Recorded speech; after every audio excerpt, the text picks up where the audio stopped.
بسم الله. السلام عليكم ورحمة الله وبركاته. إن الحمد لله نحمده ونستعينه ونستغفره ونعوذ بالله من شرور أنفسنا ومن سيئات أعمالنا. من يهده الله فلا مضل له ومن يضلل فلا هادي له، وأشهد أن لا إله إلا الله وحده لا شريك له، وأشهد أن محمدا عبده ورسوله صلى الله عليه وعلى آله وأصحابه والتابعين وتابع التابعين ومن تبعهم بإحسان إلى يوم الدين. يا أيها الذين آمنوا اتقوا الله حق تقاته ولا تموتن إلا وأنتم مسلمون. يا أيها الناس اتقوا ربكم الذي خلقكم من نفس واحدة وخلق منها زوجها وبث منهما رجالا كثيرا ونساء، واتقوا الله الذي تساءلون به والأرحام إن الله كان عليكم رقيبا.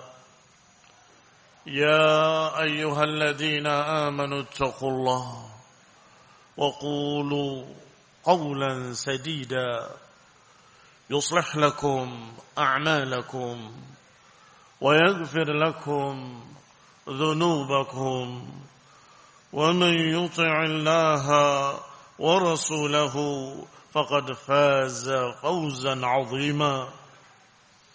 أما بعد، فإن خير الحديث كتاب الله، وخير الهدي هدي محمد صلى الله عليه وعلى آله وسلم، وشر الأمور محدثاتها، فإن كل محدثة بدعة وكل بدعة ضلالة وكل ضلالة في النار. إخواني الحاضرين rahimani wa rahimakumullah. Kita akan membahas perkara yang sangat penting, yang merupakan aslun min usuli ahli sunnati wal jamaah. Prinsip dari prinsip-prinsip ahlus sunnah wal jamaah,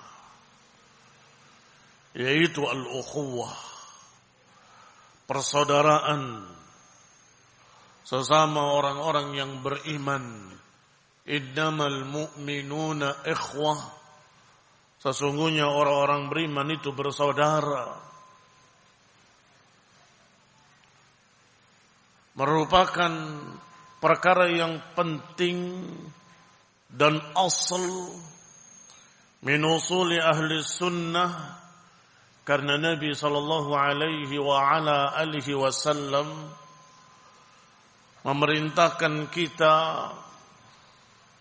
untuk bersatu di atas kitab was sunnah, di atas ajaran Rasulullah sallallahu alaihi wa ala alihi wasallam.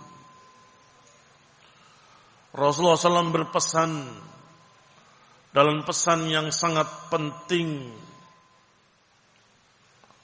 usikum bitaqwallah was-sam'i wat-ta'ah wa in ta'ammara 'alaikum 'abdun habashi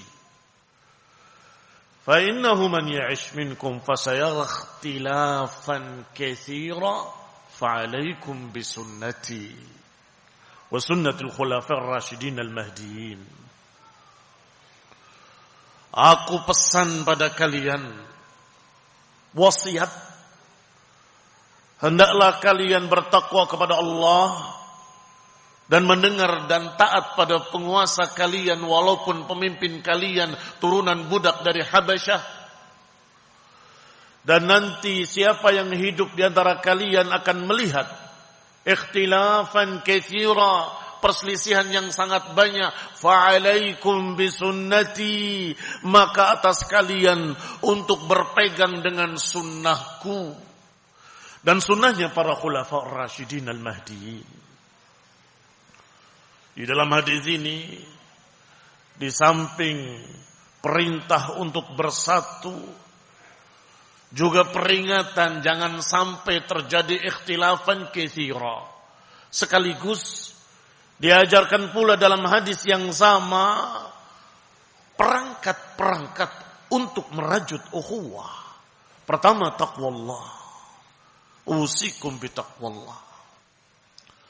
Tanpa ketakwaan kepada Allah akan muncul nifaq, akan muncul riya, akan muncul ujub binafsihi, bangga diri, akan muncul ego pribadi, akan muncul segala macam penyakit-penyakit yang merusak ukhuwah. Yang itu akan hilang kalau kita memiliki ketakwaan kepada Allah, keikhlasan kepada Allah Subhanahu wa taala. Kedua, perangkat yang diajarkan oleh Nabi dalam hadis ini untuk mendengar dan taat kepada penguasa kalian. Karena siapa yang lepas dari penguasanya, melepaskan diri dari baiatnya, atau memisahkan diri dari jamaah kaum muslimin wa imamahum, maka yang terjadi perpecahan, kehancuran.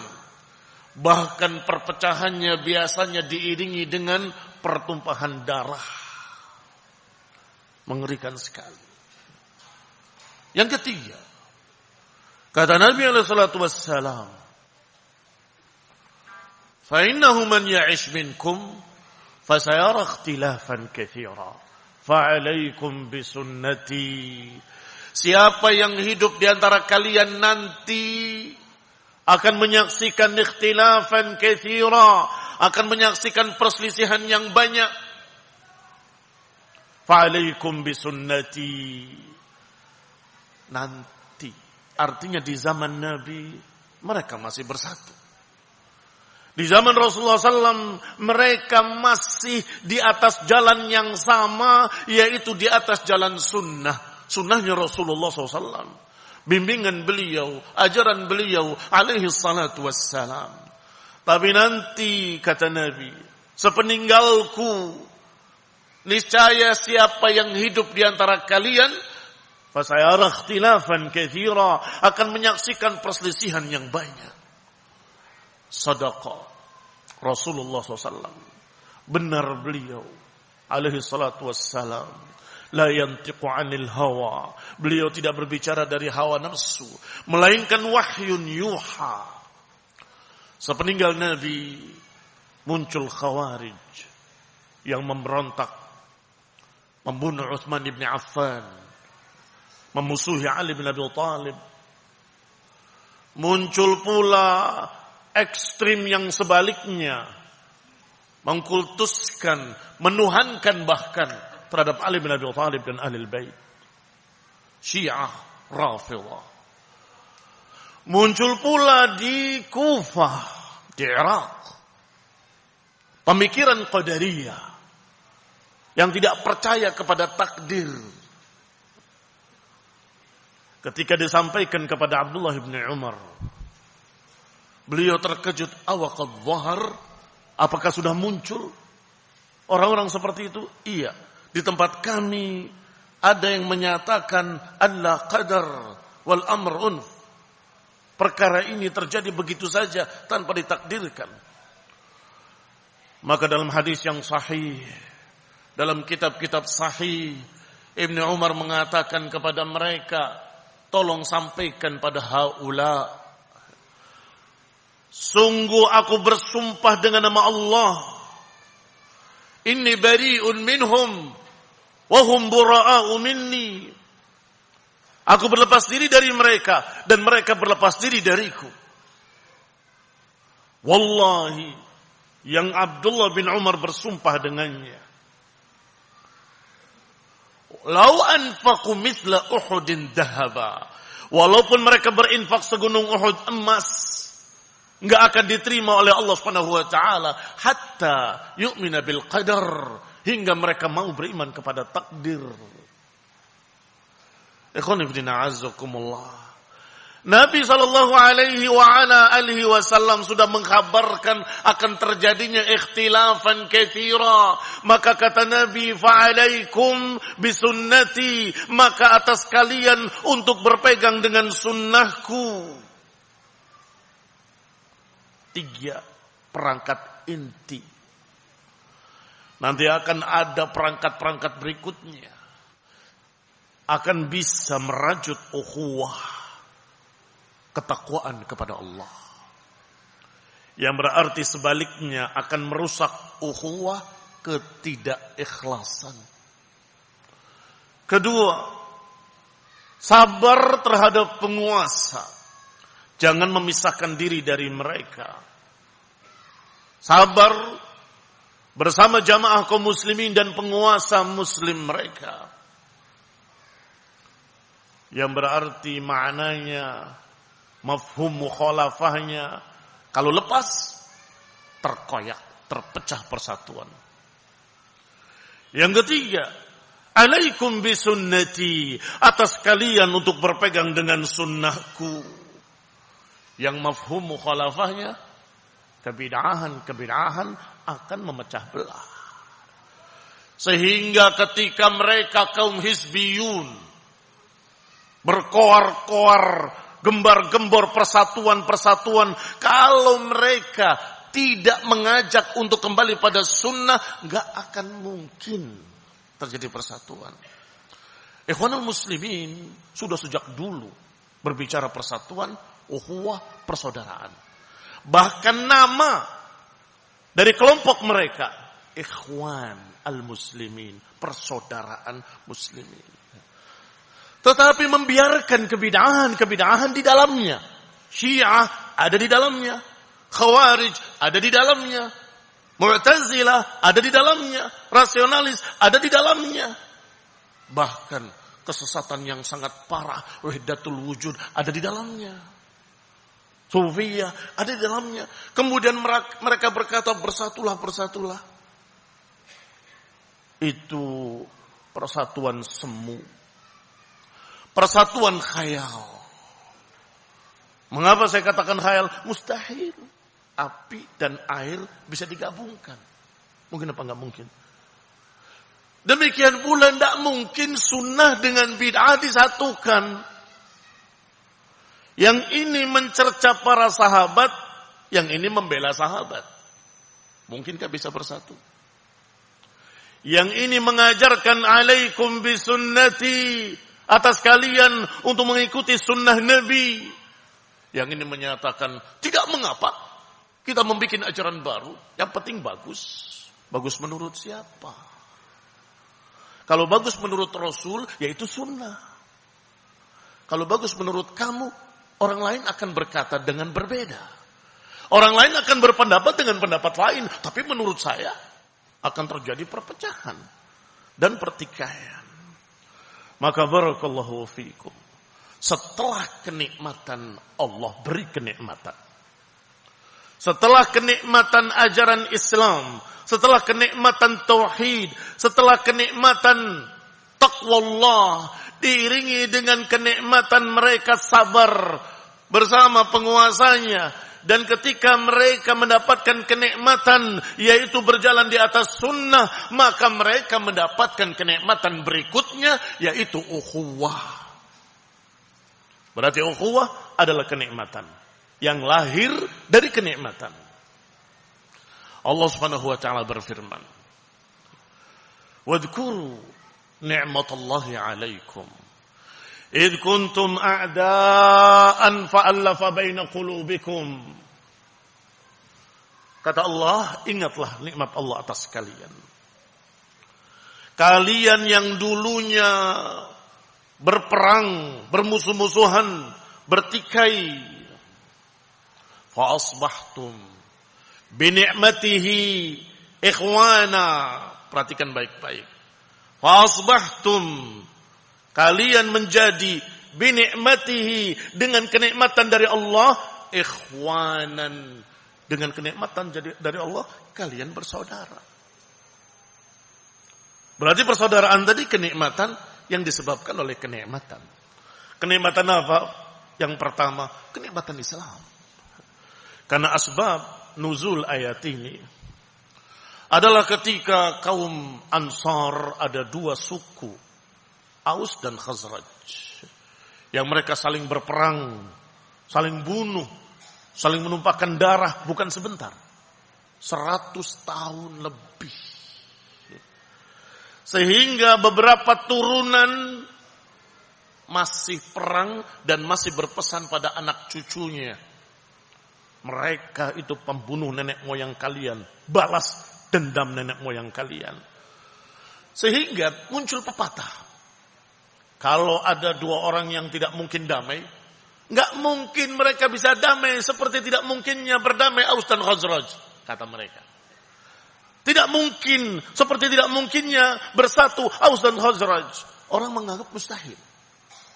Ternyata biidnillahi ta'ala, dengan izin Allah subhanahu wa ta'ala, yang ini masuk Islam, yang ini masuk Islam.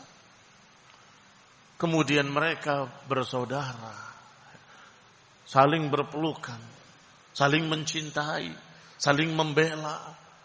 Maka semua orang yang tahu sejarah, terutama orang-orang tua, subhanallah, apa yang kita dulu anggap mustahil ternyata terjadi. Mereka bersaudara. Dengan apa dipersaudarakan? Dengan apa diikat? Dengan apa mereka dipersatukan? Dengan keislaman. Keislaman itu di dalamnya ada taqwallah, di dalamnya ada sunnah nabawiyah, di dalamnya ada kesabaran bersama pimpinan kaum muslimin. Ikhwan fillah azakumullah. Fa asbahtum bi ni'matihi ikhwana. Maka kita bicara ukhuwah yang nyata, bukan ukhuwah yang khayal. Mari kita kembali kepada sunnah dan kita bersihkan tauhid kita dari noda-noda syirik, riya, ujub, bangga diri, karena itu berkait dengan tauhid. Riya, bangga diri, dikatakan syirik kecil. Mengapa? Karena amalannya tidak lagi untuk Allah. Amalannya tidak lagi untuk Allah Subhanahu wa taala, tapi untuk manusia. Kalau untuk dirinya sendiri, maka akan bersaing dengan orang yang sejenis. Dan akan terjadi pertikaian, permusuhan. Dalam bahasa kasarnya, rebutan kedudukan, rebutan kehormatan, rebutan dunia. Na'udzubillah, betapa hinanya kalau keikhlasan terkoyak. Maka ukhuwah yang nyata, ukhuwah yang hakiki, harus didasari dengan keikhlasan beribadah hanya untuk Allah Subhanahu wa taala. Dan yang kedua, harus di atas sunnah, di atas ajaran Rasulullah sallallahu alaihi wa ala alihi wasallam. Wadhkuru ni'matallahi 'alaikum id kuntum a'daan fa'alafa baina qulubikum fa asbahtum bi ni'matihi ikhwana wa kuntum 'ala shafa hufratin minan nar fa anqadhakum minha. Kata Allah, ingatlah nikmat Allah atas kalian. Kalian yang dulunya bermusuh-musuhan, bertikai, ternyata Allah jinakkan hati-hati kalian. Allah taklif qulub kalian. Maka jadilah kalian binikmatihi, dengan kenikmatan dari Allah, kalian menjadi bersaudara. Itu kenikmatan pertama. Kemudian Allah sebutkan kenikmatan kedua. Wa kuntum ala syafa hufratin minan nari fa anqadhakum minha. Kemudian Allah Subhanahu wa taala mengatakan bahwa kalian dulunya di pinggir jurang neraka, sebentar lagi akan terjerumus dalam neraka. Fa anqadhakum minha, kemudian Allah selamatkan kalian daripadanya. Ini kalau ukhuwahnya hakiki. Ukhuwah indah, nikmah, ditambah selamat dari azab Allah Subhanahu wa taala. Tetapi kalau ukhuwahnya semu, ukhuwah palsu, maka hanya dunia, tapi di akhirat terancam. Barakallahu fikum. Bisa dicontohkan seperti yang tadi. Sudahlah, kita enggak saling menyalahkan. Kamu mau sunnah, mau bid'ah, mau tauhid, mau syirik, yang penting kita bersatu. Apa jadinya nanti? Yaumul qiyamah, al-akhilla yauma idzin ba'duhum li ba'din adu. Kata Allah, orang yang saling mencintai di dunia, nanti di akhirat mereka jadi musuh, saling salah menyalahkan. Ini gara-gara kamu, kenapa engkau diam melihat saya sesat? Mengapa engkau diam melihat saya di atas kebid'ahan? Mengapa kamu diam melihat saya di atas kesalahan? Saling menyalahkan. Al-akhilla yauma idzin ba'duhum li ba'din adu. Illa, yang dikecualikan al-muttaqin. Orang-orang yang takwa, ukhuwahnya di atas ketakwaan. Orang-orang yang muwahhidin, ukhuwahnya di atas keikhlasan. Ikhwani fillah, a'azzakumullah, kaum muslimin rahimani wa rahimakumullah. Maka Allah Subhanahu wa taala menyatakan kalau ukhuwah kalian disatukan dengan keikhlasan, disatukan dengan ketakwaan, disatukan dengan din, dengan sunnah, dengan ajaran Rasulullah sallallahu alaihi wa ala alihi wasallam, maka niscaya sampai di akhirat pun akan terus bersaudara.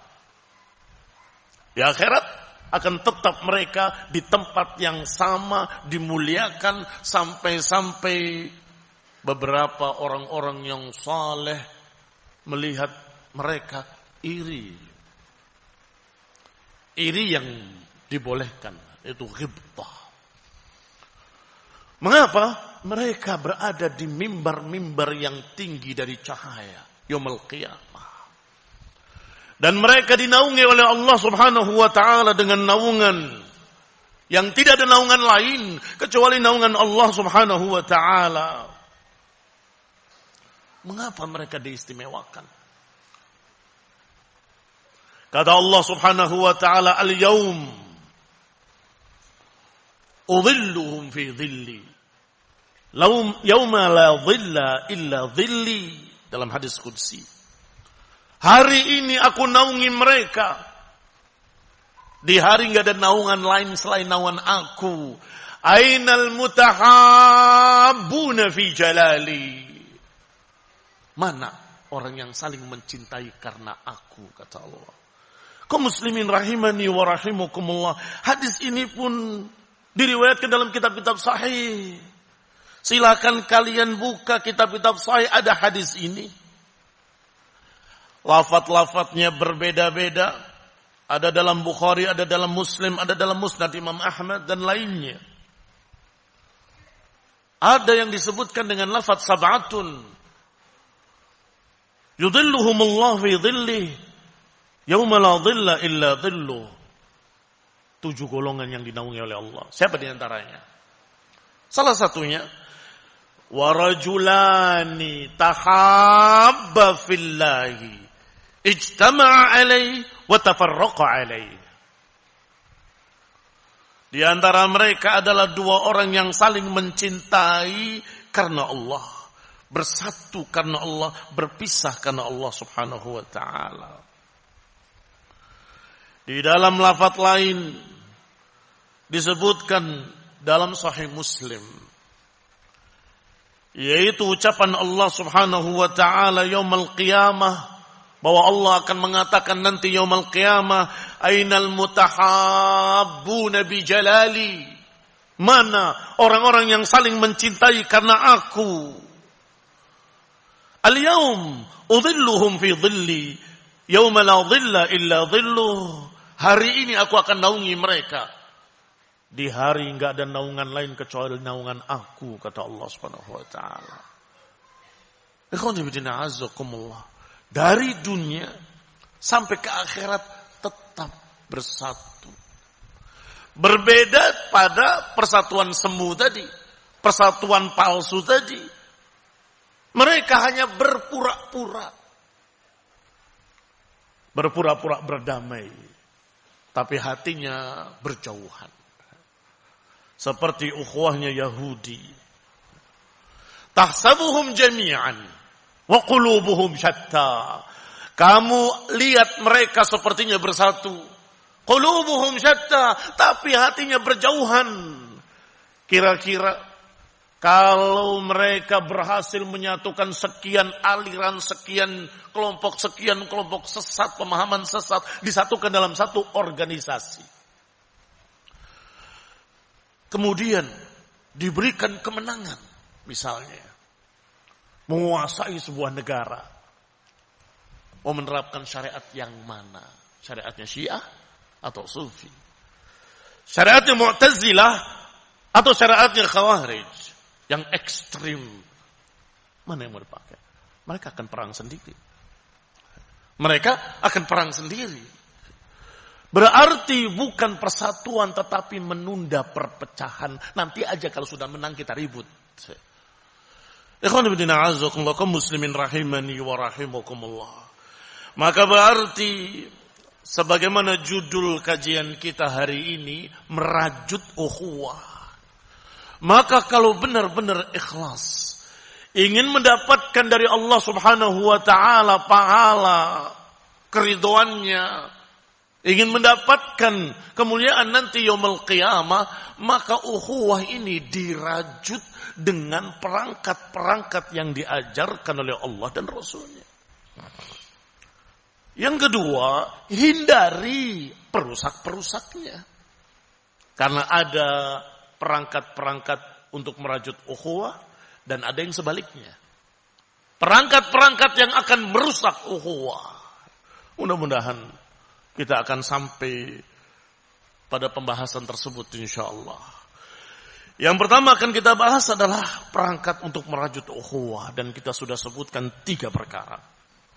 Ketakwaan atau keikhlasan. Yang kedua, as-sunnah, kembali mempelajari sunnah, menerapkan sunnah. Yang ketiga, hendaklah tetap sabar bersama jamaah. Ikhwani fillah a'azzakumullah muslimin rahimani wa rahimakumullah. Allah Subhanahu wa taala menyatakan dalam ayat tadi, fa'allafa baina qulubikum. Allah taklif hati-hati kalian. Allah jinakkan hati-hati kalian. Berarti takliful qulub dari Allah Subhanahu wa taala. Sedangkan kita berusaha dengan mengamalkan 3 perkara tadi. Niscaya akan tumbuh rasa cinta sesama ahlus sunnah. Akan tumbuh rasa pembelaan akan sesama ahlus sunnah. Ta'liful qulub barakallahu fikum bisa dipupuk. Misalnya dengan ta'aruf, saling mengenali. Kalau tidak kenal, biasanya tidak dekat. Apalagi mau cinta. Pertama mengenali bahwa dia benar-benar ahlus sunnah. Sehingga tidak boleh ada yang ditutup-tutupi. Kamu pemahamannya apa? Gak usah tanya pemahaman saya. Itu namanya misterius. Orang ini di pihak mana kita gak tahu. Itu cara-cara hizbiyah. Kalau kita biasa bertanya seperti itu, biasa. Sebagaimana Atha ibn Abi Rabah, Imam Makkah ketika itu, datang di majelisnya seseorang dari Irak. Bertanya satu pertanyaan. Sebelum dijawab pertanyaannya, kata Atha, mimman ant? Min aina ant? Dari mana kamu? Ana min Irak. Min Kufah? Iya, dari Kufah. Min biladil fitnah, katanya. Dari Kufah, dari tempat fitnah. Munculnya Khawarij di Kufah, munculnya Qadariyah di Kufah, munculnya Syiah di Kufah. Min biladil fitnah, mimman ant? Kamu dari golongan mana? Tanya. Dan seorang yang ditanya nggak perlu marah. Tegaskan, saya ahlus sunnah. Saya tidak membenci, tidak memusuhi para sahabat. Itu jawaban orang tadi kepada Atha ibn Abi Rabah. Aku tidak mencerca para sahabat. Berarti bukan Syiah. Wa amantu bil qadari, dan aku beriman kepada takdir. Apa maknanya? Bukan qadariyah. Yang ketiga adalah pertanyaan tentang apakah dia masuk di pemahaman-pemahaman di sana ketika itu. Aku tidak hulu terhadap ahlul bait. Ini bukan Syiah, bukan para sahabat. Dan aku tidak mengkafir-kafirkan kaum muslimin. Dan aku tidak mengkafir-kafirkan kaum muslimin dengan dosa besar. Artinya aku ahlus sunnah. Aku bukan khawarij. Aku bukan Syiah Rafidhah. Aku bukan Qadariyah. Kira-kira itu kan baru munculnya 3. Kalau sudah muncul 72 golongan. Bagaimana jawabnya? Saya bukan ini. Saya bukan itu. Saya bukan. Sampai 72. Kepanjangan. Cukup mengatakan aku ahlus sunnah. Aku mengikuti salaf. Ikhwan fillah azakumullah. Setelah kenalan, kamu akan bergaul dan akan menegakkan amar ma'ruf nahi munkar. Itu juga mengikat ukhuwah. Ketika dia melakukan hal yang tidak sesuai dengan ikrarnya. Tidak sesuai dengan ikrarnya. Ikrarnya ahlu sunnah, tapi dia melakukan sesuatu yang bid'ah. Kamu, mengapa? Ini bid'ah, munkar. Kamu akan kenal semakin dekat. Apakah dia tidak tahu atau tidak mau? Kalau tidak tahu, diberitahu selesai. Oh, alhamdulillah, ternyata dia orang baik, ahlu sunnah. Salahnya hanya karena tidak tahu. Tetapi kalau dia di awalnya berpura-pura, saya ahlus sunnah, padahal bukan. Suatu saat ketika dia melakukan hal tersebut, kebidahan-kebidahan, ditegur, bukan menerima. Berkilah, beralasan, sekian ribu satu alasan. Ini kan bagus, ini kan begini. Oh, ternyata berbeda dengan ikrarnya. Ikhwan fillah a'azzakumullah, ini ta'aruf dari segala sisinya, termasuk nama, alamat, di mana tinggalnya dan seterusnya. Allah jadikan kalian syu'uban wa qabaila lita'arafu inna akramakum 'indallahi atqakum. Allah jadikan kalian bersuku-suku, berbangsa-bangsa. Ada Arab, ada Ajam, ada berkulit putih, berkulit merah, ada yang demikian-demikian berbeda-beda. Bangsanya, turunannya. Tetapi kata Allah Subhanahu wa taala, Allah jadikan seperti itu lita'arafu, untuk saling mengenali, bukan untuk saling berbangga. Yang akan merusak ukhuwah adalah berbangga dengan keturunan. Dan itu kebiasaan jahiliyah. Ada perkara, kata Nabi SAW dalam hadis yang sahih, 3 perkara min amril jahiliyah la yatrukunahunna. Ada 3 perkara fi ummati, pada umatku, dari perkara-perkara jahiliyah yang terus tidak ditinggalkan. Yang pertama, berbangga dengan keturunan. Yang kedua, mencerca nasab orang lain. Yang ketiga, an-niyahah, meratapi mayit. Ini juga dalam kitab sahih Bukhari dan Muslim. Ikhwan fillah a'azzakumullah, kaum muslimin rahimani wa rahimakumullah. Sehingga kita saling mengenal engkau dari mana dan sebagainya hanya untuk ta'aruf agar semakin dekat, semakin cinta. Juga bisa semakin kuat ta'liful qulub dengan saling memberikan hadiah. Tahadu, kata Nabi, tahabu. Kalau kalian saling memberikan hadiah, kalian akan saling mencintai. Tidak perlu mahal, tidak perlu sesuatu yang asal engkau perhatian padanya, itu subhanallah akan membuat cinta tumbuh dalam hati.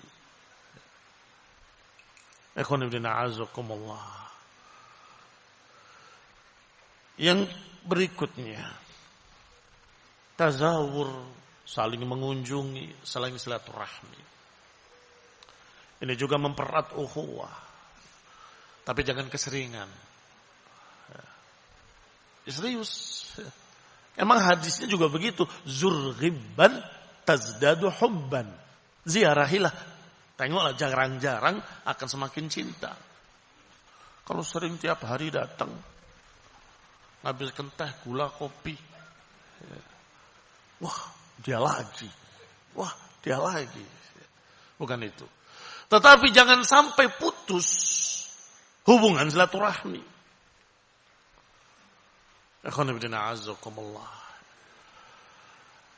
Di dalam hadis yang sahih, Nabi menyatakan ada seorang berjalan untuk mendatangi satu desa untuk bertemu dengan saudaranya yang dia cintai. Di perjalanan datang malaikat dalam bentuk manusia kepadanya. Aina turid? Mau ke mana kamu?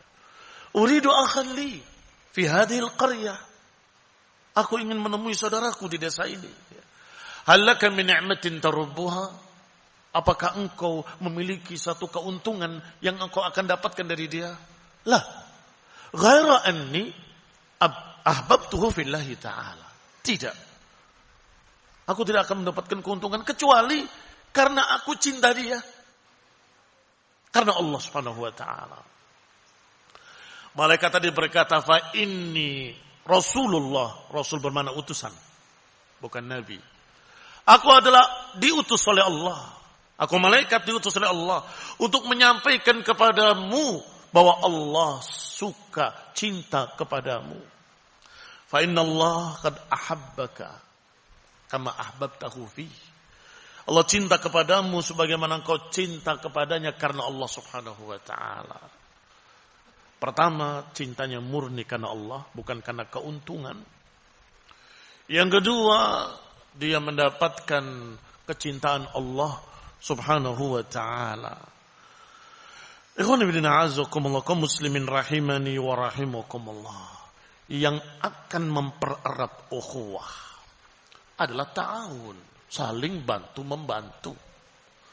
Saling dukung-mendukung, saling bahu-membahu. Kalian akan merasakan kalau sudah kalian memiliki acara seperti ini, daurah. Kemudian panitia saling bahu-membahu, terasa lebih akrab. Terasa lebih nikmah. Akan semakin cinta satu dengan lainnya. Karena terjadinya ta'awun. Allah perintahkan ta'awanu 'alal birri wat taqwa wa la ta'awanu 'alal itsmi wal 'udwan. Bantu-membantulah kalian dalam kebaikan dan ketakwaan pada Allah Subhanahu wa taala. Wala ta'awanu 'alal itsmi wal 'udwan. Jangan kalian saling bantu-membantu dalam itsmi wal 'udwan, dalam dosa dan permusuhan. Bantu-membantunya dalam kebaikan. Apalagi kebaikannya kebaikan dakwah. Ta'awun di pondok pesantren. Ta'awun dalam dakwah, ta'awun dalam mengadakan kajian, ta'awun. Ini istimewa. Semuanya akan terkena keutamaan, semuanya akan mendapatkan kemuliaan yang Allah janjikan. Wa man ahsanu qawlan mimman da'a ila Allah wa 'amila salihah. Siapa yang ucapannya paling baik, yang paling bagus, paling afdal daripada orang yang mengajak kepada Allah wa 'amila salihah, dan beramal saleh. Wa man ahsanu, ini bukan pertanyaan. Siapa yang lebih baik? Tetapi pernyataan, nggak ada yang lebih baik. Berarti yang paling afdal, yang paling tinggi adalah orang yang da'a ilallah wa amila salihah. Berdakwah kepada Allah dan beramal saleh. Hanya saja orang yang da'a ilallah wa amila salihah bisakah sendiri tanpa dibantu oleh orang yang di sana? Urusi speaker dan amplifier. Apakah bisa berjalan tanpa dibantu oleh orang yang bikin kolam-kolam itu? Apakah bisa berjalan tanpa bantuan mereka semuanya? Tanpa bantuan orang yang mempublikasikan, datang kutuk-kutuk sendiri sini, ngomong sendiri, siapa yang hadir? 3 orang saja. Mau ngapain, Pak Ustadz? Sehingga barakallahu fikum. Man dalla ala khairin kafa'ilih. Siapa yang menunjukkan kebaikan akan mendapatkan pahala seperti pelakunya. Siapa yang menunjukkan daurah ke sini? Kalian sampai datang semua. Ikhwan kita yang membantu mempublikasikan, kan begitu. Man dalla ala khairin, siapa yang menunjukkan pada kebaikan, dia akan mendapatkan pahala seperti yang melakukan kebaikan. Masya Allah. Rebutan mereka untuk ta'awun dalam albirri wa taqwa. Sebaliknya, jangan bantu-membantu dalam ismi wal udwan. Ismi adalah dosa-dosa. Udwan adalah permusuhan. Artinya jangan bantu-membantu dalam merusak ukhuwah. Karena udwan itu permusuhan, lawannya ukhuwah. Ngapain engkau share? Ngapain engkau siarkan? Ngapain Allah ceritakan kemana-mana? Ngapain? Kamu membantu untuk memecah belah kaum muslimin. Jangan. Apa yang baik kamu berikan nasihat.